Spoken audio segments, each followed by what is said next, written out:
આજે આપણે traffic police દ્વારા આર્ટિફિશિયલ ઇન્ટેલિજન્સનો ઉપયોગ કરીને એક ઇન્ટિગ્રેટેડ ટ્રાફિક મેનેજમેન્ટ સિસ્ટમના જે 60 ડેશ કેમ્સ છે એનો લોન્ચિંગ થઈ છે. એ 29 ગાડીઓ ઉપર ડેશ કેમ લાગ્યા છે અને 31 એ લોકો પોલીસવાળા ફિઝિકલી એ લોકોને લઈને ડેશ કેમ લઈને એ યુઝ કરશે.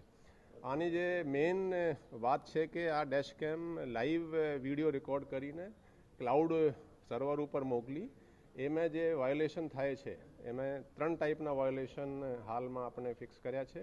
એ ટ્રિપલ રાઇડિંગ, વિધાઉટ હેલ્મેટ અને રોંગ સાઈડ.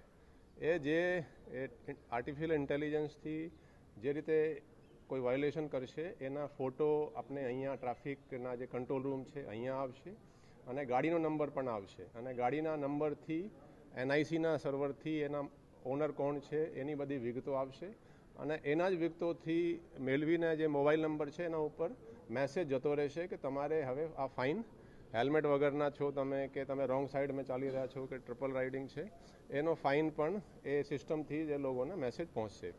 એના અમુક 5-1 કેમેરાથી આપણે પાયલટ લોન્ચ કર્યા હતા, એ સક્સેસફુલ થયા છે અને આજે હું એક મહત્વનો ડિક્લેરેશન કરવા માગું છું. ઘણી બધી આપણે શિકાયતો મળતી હતી કે ઓટો રિક્ષાઓમાં જે પેસેન્જરો પાસેથી જે ઓટો રિક્ષાવાળા છે એ પૈસા બહુ વધારે લે છે, કોઈ સિસ્ટમ નથી. 1 જાન્યુઆરીથી જે ઓટો રિક્ષામાં જો મીટર નહીં લગાડવામાં કોઈ ઓટો રિક્ષાવાળા જે મળશે તો એના ઉપર પોલીસ ફાઇન કરશે અને બીજા ફાઇન પછી એના પરમિટ ભંગનો એ કેસ કરવામાં, પરમિટનો કેન્સલ થશે અને પછી ડિટેન કરવામાં આવશે. એટલે આ ડિસેમ્બર માસ છે અત્યારે હું તમામ ઓટો રિક્ષાવાળાના ડ્રાઈવર અને ઓનર્સને અપીલ કરું છું કે તમે એમાં મીટર લગાડો. અને ઇન્ટરેસ્ટિંગ વાત શું છે કે દર વર્ષે જે ઓટો રિક્ષા છે એનું રિન્યુઅલ થાય છે RTOમાં.